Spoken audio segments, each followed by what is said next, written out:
Hi you guys, Randy Random here bringing you another MLB The Show 20 video. Today we're going to be looking at live series collections. I'll be sharing with you some tips and tricks on how to go about completing them as efficiently and as cheaply as possible. But before we get into the video, if you would please hit the subscribe button and that notification bell, I would greatly appreciate it. So without further ado, let's get into the video. Alright you guys, so right off the bat I kind of want to give you the most basic breakdown of live series collections. So first things first, getting to live series collections, and that's by scrolling over to collections and going to live series here. So here you're gonna find all the potential live series collections you can complete. You're gonna find one for each MLB team. So if you go into, for example, the Orioles team, you're gonna find a baseball card for every single player in their current roster. So on the left hand side, you're gonna see the rewards you get for collecting players for a particular team, and they go in increments of 10. So by collecting the first 10 players of a particular squad, you get 200 stubs and 2000 XP. For collecting another 10, you get 200 stubs, 2500 XP. Another 10 gives you 400 stubs and 3000 XP. And then the final 10 gives you 1500 stubs, 3500 XP, and the collection reward for a particular team. In this case, you see for the Orioles, it's Mark Trumbo, an 80 gold card. Now it's not the best card, but usually the rating for these cards for the collect all reward is correlated to the team's overall rating. So you can see here it's not one of the best teams. The best player is a 78. If you go to one of the better rated squads like the Yankees, when you collect all of their cards, all 40 of them, you get a 92 Jason Giambi Diamond.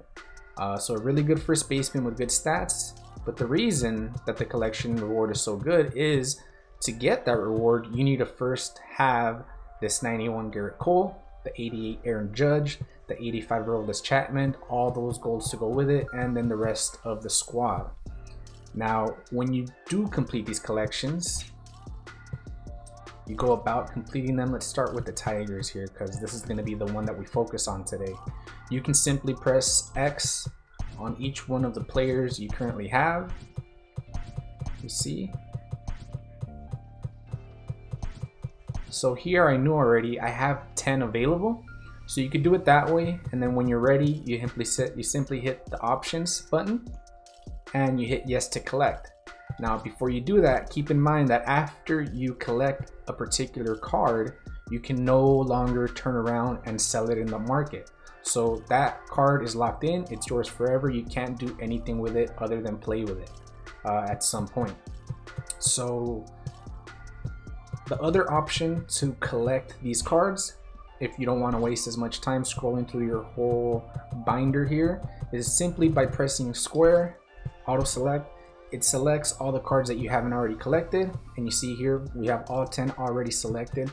Same thing, you hit options and yes to collect. Now, how do you go about filling these gray squares here for all the missing cards? Now, most people, when they want to acquire cards, will think of the community market as the place to go, and you can do that. You simply go to the community market, you press square, you go to filter, and here you can select the team that you want to work on. In this case, the Tigers. You make sure to hit the live series collection because you don't want to risk buying non-live series cards, and hit options, and this is all the cards available for the Detroit Tigers live series collection. Now from here, there's no obvious way of telling which card is already in your collection. For example, let's say I want to buy a Cameron Maven, but I'm not sure if I have him already. I don't have him. What about Austin Romaine? I don't have him. Cabrera, I have Miguel Cabrera. So there's no obvious way to know which ones you have visually. So I like to focus in the collections live series section, because from here, not only can you tell which card you already have and which card you don't, you can easily go back to the market for this particular card by pressing square, view in marketplace, and here is where you can buy the card that you're looking for. So once you're in this screen, you'll notice that there are two prices for this particular card. Now, real important to understand if you want to do this as cheaply as possible is that you don't want to buy it for that price on the left hand side. That one is always higher than the one on the right. And the reason it's because if you want to buy this card this very instant, you can, but it's going to cost you 102 stubs. But if you're a little more patient, you can actually buy it in this case for as low as 40 stubs. Now, how long it takes for you to get it for those 40 stubs, it can vary from just a few seconds to a few minutes to hours to maybe even a day.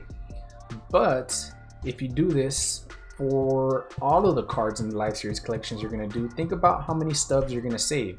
So here, if you were to buy now, it would cost you 100. If you were to put in a if you were to buy it for the 35, you're going to be saving approximately 60 stubs. So how do you go about buying it for that lower price?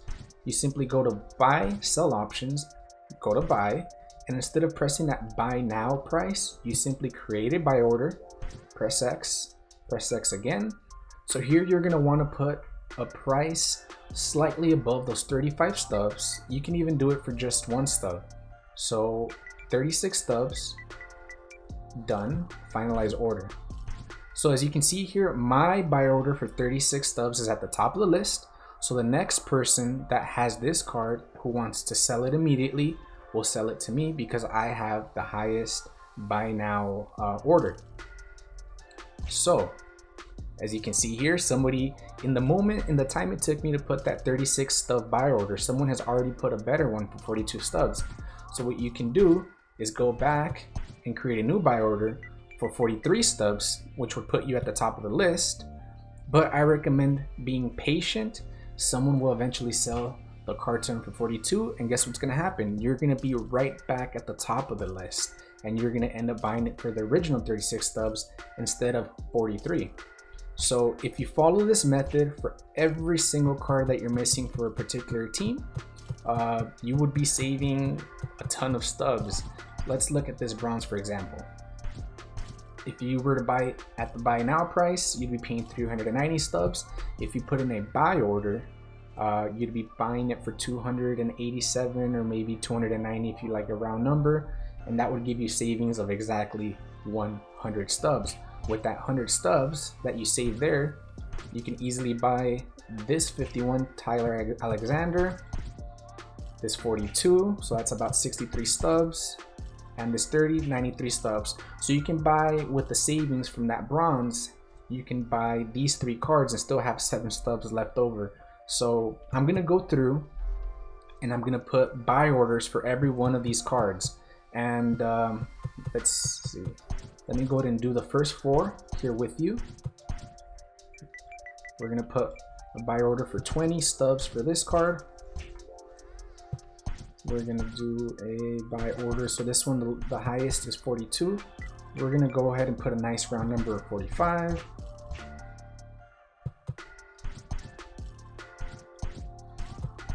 This one, the highest is 27. So we'll do 29, get us at the top of the list, but still saving on that 84 buy now price. This one has a buy now price of 85, but we're gonna choose to put a buy order for 36. Okay, and you know what, this one I just remembered that I had already put the order for 36, so I'll cancel that one. All right, so I'm gonna go through and complete the rest of the buy orders for the rest of the team, and I'll be back with you guys in just a little bit. All right, you guys, so I've placed buy orders for all of the cards that I was missing, so 30 cards in all. And just in the time that I've placed the buy orders for each player, there's been other players where their buy orders have been fulfilled already. So if we go to auto select, you can see here that we already have 30 players. Actually, let's go back in, there might be more now. Yeah, so there's 33 players that are already on our squad that weren't there before, and this is all through buy orders. None of these cards were bought at the buy now price. So what I would recommend is leaving the game for maybe a couple hours, go into a ranked season game, play a few event games, and just kind of forget about it, in that time, more than likely, you're going to see that most of your buy orders are going to end up getting fulfilled. There might be a few hangovers, a few stragglers that didn't quite go through because people have been placing higher buy orders, putting you lower on the list. I recommend just leaving your buy order there and then coming back to the game the next day. Usually you'll find that all your buy orders have been fulfilled by then. In the interest of time, or what you can do as well, if you're not interested in doing this over a course of a day or two and you want to knock it out on the same day, but still don't want to spend too many stubs, what I recommend doing is going through after you've already picked up the cards that have gone through within a few minutes and going into the ones that you're missing. Oops, I did auto select again. Let's go into that one. Yeah, there we go. And you can, from here, press X and go to my active orders. You're gonna see that David McKay, your current buy order is for 36. Since then, someone has basically outbid you, and now there's a buy order at 45. So what you can do is create a new buy order. Now it's at 47. Put one at 48. You're still paying less than the 115 current buy now price, which is good. And press circle. Go back into your active orders and cancel your original buy order. You can do that for all the cards that you have missing. I usually don't recommend doing this until having the buy order up for at least overnight. But if you are in a hurry, then this is the next best thing. So here, Buck Farmer, our buy order was at 16. We can go ahead and cancel it, place a new order for 20. And so on and so forth. You see, you don't have to outbid them by much. Usually, especially with these lower cards, a stub or two here is more than enough. Our next one that we have missing is Harold Castro. Yeah, so somebody definitely put in a higher buy order than us. Okay, we'll put 235 on this one. What else are we missing? Buck Farmer still missing. Daniel Norris. So 188. So let's go ahead and put 190 for Daniel Norris. Don't forget to cancel your original one or you're going to end up with a duplicate, which usually isn't a big deal because you could turn around and sell it for, you know, usually like 10, 20, 30, 40 stub margin profit. So that's not a big deal. So we're at Daniel Norris, Cameron Maven. Let's put in a new buy order at 275 stubs. So you see, within just 5 minutes, we don't have too many gaps. So for Nico Goodrum, 285. Let's place a new buy order at 295.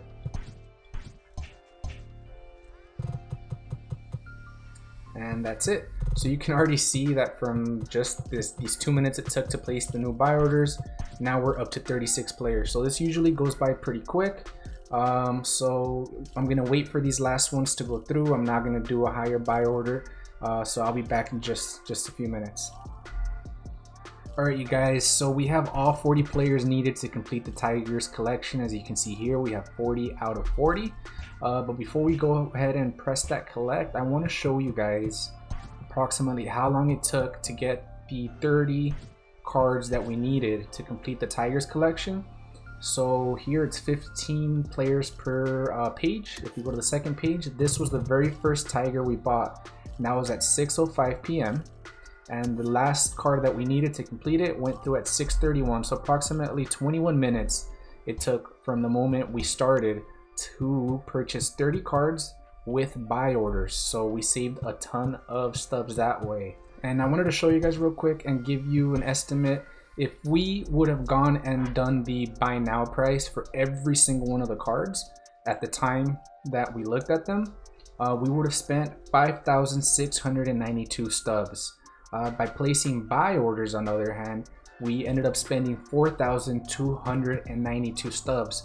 So we saved 1,400 stubs, which may not be a lot to some of you, but in the grand scheme of things, 1,400 stubs, that's gonna be, you know, that's already a pretty good chunk of what you're gonna need to complete the Orioles collection or the Miami Marlins collection. For example, here you can buy this card for 15 stubs, this one for 26. So think about just how much you can do with 1,400 stubs savings. And if you do this for every single team, you're gonna end up saving 50, 75, 100,000 stubs, because some of the more expensive clubs, the margins are bigger here, the savings are bigger. So let's go to the Tigers collection. Let's go ahead and collect all of them, and you're gonna see that's our collection award. So the 81 Jack Morris, especially early on in the game, and if you're not a if you're a free to play player, players like this earlier on are going to go a long way towards helping you out, you know, being competitive with different events and ranked seasons. Before I let you guys go, I want to show you guys why completing these collections are so worth it, other than the collection you get for the particular team. So let's say you go through and complete all of the AL East, then you can go to the AL East thumbnail here, and you're gonna collect the 5 rewards you got for each team, and then you end up collecting a Roberto Alomar as a reward. So as a second baseman, pretty decent stats here. And you can do the same thing for every single division. As you can see, you have different divisions here. For example, the NL East, you get a 92 diamond Mike Schmidt, as well as all the rewards you got for collecting the various clubs in the division. And that all goes towards completing the leagues. So the National League collection award is the 99 Silver Slugger Gary Sheffield. And for the American League, you get a 99 Craig Biggio. Let's look at the stats real quick so you can see the contact, power, vision, discipline, all of those stats, the speed, the fielding, they're all solid stats for a second baseman. The other cool thing about this particular card is that his secondary is catcher. You can use him at catcher as well. And as you know, there aren't too many great options at catcher. Either they're slow, they have low contact, they have low vision. This card is good across the board and a good option at catcher or second base. And all of this culminates in getting the 99 Mickey Mantle. Basically an end game card, one that you're probably still going to be using if you're able to obtain them 5 months from now, 6 months from now, maybe a month even before the next MLB The Show comes out. So this is one of those end game cards that everybody's going to be grinding for throughout the series. And I hope the tips I gave you help you out. They're not meant to, you know, show you some magic shortcut. Instead, it's something that you should apply every time you look at completing a collection. I would personally recommend completing one of the least expensive ones. For example, another one that's not as expensive as the Baltimore Orioles one, the Seattle Mariners, and the Miami Marlins. Why? Because they don't have any gold. So those are going to be the ones you want to complete early on. They're going to help you with the XP you're going to get from them. The collection ones, cards might be useful early on in the game. And then as you collect more players by playing the game, you're going to be able to fill some of the gaps for some of the expensive ones. You might get lucky and unlock one of the more expensive diamonds, giving you the ability to buy some of the cheaper cards and completing the collections that way. But the tips I gave you are going to be the same no matter what. You're going to want to use buy orders, use buy orders, use buy orders. That's the most important thing here. And be patient. There's no need to rush. The game is going to be around for another 11 months till the next one comes out. So there's no need to rush, you guys. So that's it for today's video. I hope the tips and tricks I gave you are useful and that you apply them to your Life Series collections. If you enjoyed the video, please hit the like button, and I'll be seeing you guys again shortly.